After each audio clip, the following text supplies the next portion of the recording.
কোরআনে কারিমে জালেম আজ-জালেম শব্দটি, আজ-জালিমুনা শব্দটি উল্লেখ করেছেন 24 বার। কয়বার?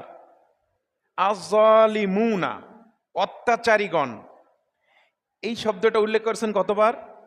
24টি আয়াতে উল্লেখ করেছেন। আপনি সার্চ দিবেন এবং প্রয়োজনে ডায়েরি দেখতে পারেন, আপনি পরীক্ষা করতে পারেন খতিব সাহেবকে ভুল বলছে নাকি। আবার জালিমিনা, আগে ছিল ওয়াও নুন শেষে, এবং শেষে ইয়ানুন।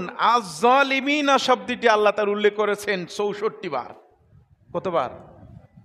তাহলে দেখেন কত আলোচনা করেছেন এদের বিষয়ে, অনেক আলোচনা করেছেন। আর শুধু আজ-জালেম এক বচনের শব্দ, সিঙ্গুলার, এটি ব্যবহার করেছেন কয়বার? 2 বার।